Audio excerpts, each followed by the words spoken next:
Hello everyone, स्वागत करते हैं हमारे एक नए वीडियो में, जिसमें हम देखने वाले हैं कि अगर हमारे पास दो चालक तार हैं और दोनों में क्या हो रहा है, करंट फ्लो हो रहा है और दोनों को पास लाया जाए तो किस प्रकार से दोनों एक दूसरे को प्रभावित करेंगे, इसके बारे में हम आज चर्चा करने वाले हैं। तो सबसे पहले हम लोग पहले कंसीडर कर लेते हैं कि हमारे पास कोई चालक तार है, कंडक्टिंग वायर है और उसमें करंट फ्लो हो रहा है। उसमें करंट फ्लो जो है वो दो तरीके से हो सकता है, एक दोनों में सेम डायरेक्शन में करंट फ्लो हो और दोनों में अपोजिट डायरेक्शन में करंट फ्लो हो। तो आइए हमने डायग्राम बना के रखा है, इसको चालू करते हैं। मान लेते हैं कि हमारे पास दो कंडक्टिंग वायर है, ये रहा हमारा पहला वायर, ये हमारा सेकंड वायर, ये भी हमारा पहला वायर और सेकंड वायर। सबकी लंबाई हमने L ले रखी है, इधर की भी लंबाई L है और इधर की लंबाई भी कितनी है, L है। ठीक है, इसमें जो करंट फ्लो हो रहा है वो I1 है और इसमें जो करंट हो रहा है वो I2 है। इसमें जो करंट है I1 और इसमें जो हो रहा है I2। आप गौर करेंगे कि दोनों के बीच का दूरी डिस्टेंस जो है वो D है और ये कॉमन आपकी गौर करने वाली बात है कि इसमें जो है वो करंट दोनों में अपवर्ड डायरेक्शन में फ्लो हो रहा है और इसमें जो करंट जो है वो किधर है, एक अपवर्ड है तो एक किधर है, डाउनवर्ड है। ठीक है, तो आप चेक कर सकते हैं कि एक में सेम डायरेक्शन में है और एक में अपोजिट डायरेक्शन है। तो इसमें ये एक दोनों के ऊपर फोर्स लगाएंगे। वो कैसे फोर्स लगाएंगे आप जानते हैं कि जैसे इसमें करंट फ्लो हो रहा है तो इसके आसपास मैग्नेटिक फील्ड जनरेट होगा कुछ इस तरीके से, इसमें करंट फ्लो हो रहा है तो इसमें भी मैग्नेटिक फील्ड जनरेट होगा कुछ इस तरीके से। तो इसका मैग्नेटिक फील्ड इसको झटका मारेगा और इसका मैग्नेटिक फील्ड इसको झटका मारेगा। ठीक उसी प्रकार से इसका मैग्नेटिक फील्ड इसको झटका मारेगा और इसका मैग्नेटिक फील्ड इसको झटका मारेगा, पहला वाला दूसरे को, दूसरा वाला पहले को। तो ये दोनों आपस में एक दूसरे के ऊपर बल लगाएंगे और ये बल कैसे लगाएंगे, कैसे क्या लगाएंगे, इसके बारे में हम देखते हैं। ठीक है, तो देखिए कि अगर हमारा करंट कितना फ्लो हो रहा है I1, तो सबसे पहले तो ये याद रखेंगे कि इसमें हम लोग दोनों रूल, डायरेक्शन का दोनों रूल अप्लाई करते हैं। एक है मैक्सवेल का राइट हैंड थंब रूल और दूसरा फ्लेमिंग का लेफ्ट हैंड रूल।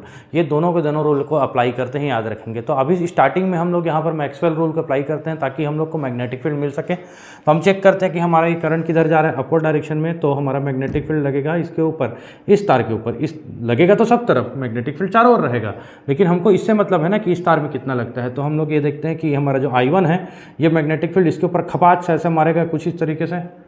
तो ऐसे मारेगा तो हमारा मैग्नेटिक फील्ड इस पे किधर लग रहा है, अंदर की ओर लग रहा है। तो अंदर की ओर लग रहा है तो हम लोग इसको दर्शा देते हैं क्रॉस से, इसको दर्शा देते हैं क्रॉस के। अभी इसके ऊपर क्रॉस के लग रहा है, ये ध्यान देंगे। ठीक है, और दूसरा ये देखेंगे कि जैसे हमारा ये इसके ऊपर फोर्स लगा रहा है तो ये मैग्नेटिक फील्ड है किसके कारण आ रही, पहले तार के कारण, पहले तार के कारण आ रही थी। इसका मैग्नेटिक फील्ड क्या मान लेते हैं, B1। ठीक है, और किस करंट के कारण आ रहा है, I1 के कारण। उसी प्रकार से देखते हैं दूसरा तार हमारा ऊपर की ओर जा रहा है करंट, तो इसमें भी हमारा मैग्नेटिक फील्ड जो होगा वो उसके लिए क्या हो जाएगा, अपोजिट डायरेक्शन में। तो ये क्या हमारा मारेगा, बाहर की ओर मारेगा कुछ इस तरीके से। तो यहाँ हम कह सकते हैं कि बाहर की ओर लगेगा। तो मैग्नेटिक फील्ड इस पर्टिकुलर पॉइंट पे, इस तार पे कितना लगेगा, डॉट लगेगा, कह सकते हैं बाहर की ओर लगेगा। तो इसमें हम नाम दे सकते हैं इसको B2। क्यों नाम देंगे, क्योंकि दूसरे तार के कारण आ रहा है और दूसरे तार में करंट कौन सा फ्लो रहा है, I2। तो I2 के कारण यहाँ पे कितना लगा, B2। ये मत सोचिएगा कि I1 है तो इस तार पे B1 लगेगा। भैया वो उसका अगर पर्टिकुलर उसका मैग्नेटिक फील्ड जो है वो अपने ऊपर थोड़ी ना फोर्स लगाएगा, वो तो सामने वाले के ऊपर फोर्स लगाएगा। ठीक है, ठीक उसी प्रकार से इसके ऊपर भी देख लीजिए।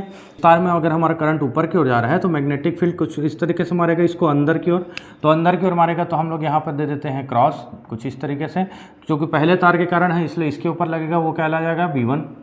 ठीक है, तो दूसरे तार के ऊपर B1 का मैग्नेटिक फील्ड लगेगा। उसी प्रकार से इसको देखते हैं तो ये तार हमारा करंट नीचे की ओर जा रहा है तो कुछ ऐसे मारेगा, तो यहाँ मारेगा तो कुछ इस तरीके से अंदर की ओर मारेगा, तो यहाँ पे आ जाएगा तुम्हारा अंदर की ओर। तो यहाँ भी क्या आ जाएगा, हमारा क्रॉस अंदर की ओर होने के कारण। लेकिन बस ये याद रखेंगे कि हमारा I2 के कारण आ रहा है, इसलिए हमारा मैग्नेटिक फील्ड क्या हो जाएगा, B2 के कारण हो जाएगा। ये ध्यान देंगे। ठीक है, तो इस तरीके से हम मैग्नेटिक फील्ड का डायरेक्शन निकाल सकते हैं कि ये पहला तार दूसरे के ऊपर किस तरीके से और दूसरा तार पहले के ऊपर किस तरीके से निकाल सकता है। और उसके बाद हम देखते हैं कि फोर्स कैसे लगेगा। तो फोर्स निकालने के लिए हम लोग डिराइव करते हैं, डेरिवेशन को आगे बढ़ते हैं। तो हम लोग के पास ये देखते हैं कि अब हमारा कि एक पिछले वीडियो में हम लोग चेक कर चुके हैं कि अगर करंट कैरिंग वायर को मैग्नेटिक फील्ड में लेके जाते हैं तो कितना फोर्स लगता है, तो वो BL sin थीटा होता है, BIL sin थीटा। तो F की वैल्यू कितनी होती है, तो BIL और ये हमारा होता है साइन और ये थीटा। ये हम लोग चेक कर चुके हैं। ठीक है, तो पहले एक के लिए बनाते हैं फिर दूसरे के लिए बनाएंगे। ठीक है, याद रखेंगे कि तो इसको हम ले लेते हैं F21। कहने का मतलब फोर्स ऑन टू बाई 1, अर्थात दो के ऊपर लगने वाला बल किसके द्वारा, एक के द्वारा। ठीक है, दो के ऊपर लगने वाला बल किसके द्वारा, एक के द्वारा। ठीक है, तो दो के ऊपर किसका बल लग रहा है, तो डायग्राम से चेक कर लेते हैं। दो के ऊपर किसका बल लग रहा है, दो तार के ऊपर B1 का फोर्स लग रहा है। ठीक है, देख कर लेते हैं, B1 का फोर्स लग रहा है, तो B1 का फोर्स लग रहा है तो यहाँ हमारा क्या हो जाएगा, ये B1 हो जाएगा। अब सेकेंड तार के ऊपर लग रहा है, सेकेंड तार में कौन सा करंट फ्लो हो रहा है, तो I2 करंट फ्लो हो रहा है, समझ में आई बात। और दूसरा इसका लेंथ था L1 L2 लिए ही नहीं है, सीधा L लिए हैं तो ये हो जाएगा L। ठीक है, अब बात आती है साइन थीटा की। तो यहाँ पे आप चेक करेंगे कि अगर तार का करंट ऊपर की ओर जा रहा है कुछ इस तरीके से, तो इसकी लंबाई का डायरेक्शन भी जो होगा वो ऊपर की ओर होगा। ठीक है, और ये तार हमारा कैसे रखा हुआ है, तो ये तार इधर रखा हुआ है ऐसे, तो दोनों के बीच में बनने वाला कोण तो 90 डिग्री हुआ। तो यहाँ पर अगर 90 डिग्री होगा तो थीटा विल भी 90 डिग्री, तो साइन 90 की वैल्यू कितनी हो जाएगी, 1। साइन 90 की वैल्यू कितनी हो जाएगी, 1। ठीक है, साइन 90 का डायरेक्शन कितना हो जाएगा, 1 हो जाएगा। ठीक है, अब चेक करेंगे अगर 90 डिग्री के यहाँ पे रखेंगे तो हमको क्या मिलेगा, हमको मिलेगा केवल और केवल F21 is equal to B1 I2 और ये हो जाएगा L। ठीक, ये हो जाएगा हमारा। साइन थीटा हट गया। साइन थीटा कैसे हटा, आप ध्यान देखेंगे कि हम लोग ये साइन थीटा जो लगाते हैं ना बेटा, ये साइन थीटा हमारा किसके किसके बीच में लगता है, दो वेक्टर्स के बीच में, एक होगा मैग्नेटिक फील्ड और एक हो जाएगा हमारा लेंथ। तो आप देखेंगे लेंथ की तरह ऊपर की ओर कुछ ऐसे, और मैग्नेटिक फील्ड कैसे लग रहा है, ऐसा, इस तरीके पे। यहाँ पे इस पॉइंट पे मैग्नेटिक फील्ड इधर है, तो इस जगह पे मैग्नेटिक फील्ड कैसे लग रहा है, अंदर की ओर। इस तार के लिए इसके कारण किधर लग रहा है, अंदर की ओर लग रहा है, और लेंथ किधर जा रहा है, इधर ऊपर की ओर। तो आप चेक करोगे तो कुछ इस तरीके से मिलेगा, लेंथ रहेगा ऊपर की ओर और मैग्नेटिक फील्ड किधर रहेगा, अंदर की ओर। तो इस तरीके से दोनों के बीच में कितना डिग्री बनेगा, 90 डिग्री का एंगल बनेगा। तो यहाँ 90 डिग्री हो जाएगा। अब बात करते हैं B1 का वैल्यू रख देते हैं यहाँ पे। तो B1 क्या है, तो B1 मैग्नेटिक फील्ड है, किसके कारण, करंट कैरिंग वायर के कारण। तो इसका जो फार्मूला होता है वो हमारा होता है F21 is equal to B1 का फार्मूला होगा μ0/4π, और इसका फार्मूला होता है 2I डिवाइडेड बाई बीच का distance that is equal to D। अगर हम दोनों के बीच का डिस्टेंस कितना मान के चल रहे हैं तो यहाँ पर क्या हो जाएगा, D। तो पहले के कारण है मैग्नेटिक फील्ड, तो यहाँ पे क्या हो जाएगा, पहले वाला करंट I1 और पहले से आपका क्या है I2 और मल्टीप्लाइड बाई में क्या है L। तो अगर हम इसको जमा के लिखना चाहें तो ये हो जाएगा F21 is equal to μ0/4π। F21 is equal to μ0/4π, ये हो जाएगा 2I1 पहले से, I2 मल्टीप्लाइड बाई में L और डिवाइडेड बाई में क्या हो जाएगा D। तो ये हमारा क्या हो जाएगा फार्मूला, किसके का, कौन किसके ऊपर, तो हमारा जो सेकंड है उसके ऊपर लग रहा है, किसके द्वारा, 1 के ऊपर। ठीक है, अब यही चीज़ को हम लोग दूसरे के लिए भी निकाल लेते हैं, दूसरे कंडीशन के लिए, कि हमारा जो ये तो निकल गया किसके ऊपर, 2 के ऊपर 1 के द्वारा। ठीक है, तो हम इसको निकाल लेते हैं उल्टा, कि 1 के ऊपर 2 के द्वारा कितना लगेगा। तो 1 के ऊपर 2 के लिए निकालने के लिए हम लोग यहाँ चेक करेंगे तो हमको मिलेगा यहाँ पर F12 यानी कि फोर्स ऑन 1/2, फोर्स ऑन 1/2। हम कह सकते हैं कि फोर्स किसके ऊपर लग रहा है, 1 के ऊपर, किसके द्वारा, 2 के द्वारा। तो इसका फिर से वही फार्मूला लगाएंगे, BIL और sine theta, BIL sine theta. तो हम फिर से चेक करेंगे, जैसे यहाँ पर 2 के ऊपर लग रहा है, 2 के ऊपर, तो 2 के ऊपर कौन बल लगा रहा है, 2 के ऊपर कौन बल लगा रहा है, में करंट फ्लो रहा है I1 और उसमें मैग्नेटिक फील्ड कितना लग रहा है, B2, कितना लग रहा है, B2। तो B2 के ऊपर जो तार है उसमें कितना करंट फ्लो हो रहा है, I1। तो इस हिसाब से हमारा ये कहाँ आ जाएगा, B1 के जगह में B2 हो जाएगा, तो ये हो जाएगा B2। और करंट उसमें कितना फ्लो हो रहा है, उसमें करंट फ्लो हो रहा है पहला में I1, और L तो हम लोग वही लेके चलते हैं, ना तो L1 ना तो L2। फिर से बात आती है थीटा डिग्री की। तो हम लोग को अब पता है कि थीटा डिग्री को कितना डिग्री लिए थे, 90 डिग्री। तो यहाँ से अगर 90 डिग्री लेंगे तो हमारा साइन 90 की वैल्यू कितना आ जाएगी, 1। अगर इस फार्मूले को यहाँ पे पुट करेंगे तो ये हो जाएगा F12 is equal to B2 I1 L, और साइन थीटा की वैल्यू कितनी हो गई, 1। साइन थीटा की वैल्यू कितनी हो जाएगी, 1। ठीक, ये ध्यान देंगे। अब देखिए आगे जिस प्रकार से हमने मैग्नेटिक फील्ड की वैल्यू रखी थी यहाँ पे, ठीक उसी प्रकार से यहाँ भी रखते हैं मैग्नेटिक फील्ड की वैल्यू। तो हमारा क्या हो जाएगा, F12 is equal to magnetic field की वैल्यू कितनी हो जाएगी, μ0/4π, और यहाँ होता है 2IB डिवाइडेड बाई बीच का डिस्टेंस। तो बीच का डिस्टेंस कितना माने हैं, D माने हैं इस केस में भी। तो यहाँ कितना, किसके कारण करंट फ्लो हो रहा है, मैग्नेटिक फील्ड सेकंड है, तो करंट भी कौन सा होगा, सेकंड का होगा, मल्टीप्लाइड बाई पहले से करंट है, पहले वायर का, मल्टीप्लाइड बाई क्या हो जाएगा, L। अगर हम इसको जमा के लिखें तो ये हमको मिलेगा F12 इज इक्वल टू μ0/4π, और ये हो जाएगा 2I1 I2 डिवाइडेड बाई क्या हो जाएगा, D मल्टीप्लाइड बाई L। तो ये हमारा क्या हो जाएगा फाइनल फार्मूला। आप चेक करेंगे बेटा कि दोनों फार्मूले में हमारा म्यू नॉट अपन 4 पाई है, म्यू नॉट अपन 4 पाई है, 2 है, I1 है, I2 है, दोनों मल्टीप्लाई में है, मल्टीप्लाइड बाई एल है और डिवाइडेड बाई डी है। तो दोनों के दोनों फार्मूला सेम है, तो दोनों एक दूसरे के ऊपर सेम अमाउंट में फोर्स लगाएंगे, तो ये भी क्या हो जाएगा न्यूटन में और ये भी क्या हो जाएगा न्यूटन में। ठीक है, दोनों के ऊपर जो लगने वाला फोर्स रहेगा वो क्या रहेगा सेम रहेगा, मतलब पहला तार दूसरे तार के ऊपर सेम फोर्स लगाएगा और दूसरा तार पहले तार के ऊपर भी सेम फोर्स लगाएगा अगर दोनों की लेंथ सेम है तो। अगर दोनों की लेंथ सेम है तो अगर हम यहाँ चाहें तो यहाँ पर हम लोग जो लेंथ टोटल लेंथ में जो फोर्स लग रहा है उसका फार्मूला है। अगर हम यूनिट लेंथ पे फोर्स अगर निकालने की कोशिश करें तो उस केस में हमारा जो फार्मूला है, ये फार्मूले में हम लोग L को इधर डिवाइड कर देंगे तो ये हो जाएगा हमारा F21 divided by L is equal to mu not upon 4 pi 2 I1 I2 divided by क्या हो जाएगा D। और ये जो हमारा फार्मूला जो है वो हमारा हो जाएगा न्यूटन पर मीटर।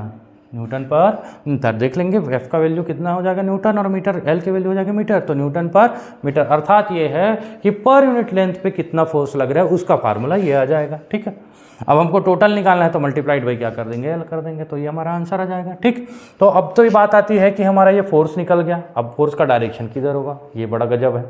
तो फोर्स का डायरेक्शन निकालने के लिए हम लोग फिर से डायग्राम के पास चलते हैं और इस बार हम लोग नया रूल अप्लाई करते हैं जो कि फ्लेमिंग का लेफ्ट हैंड रूल है।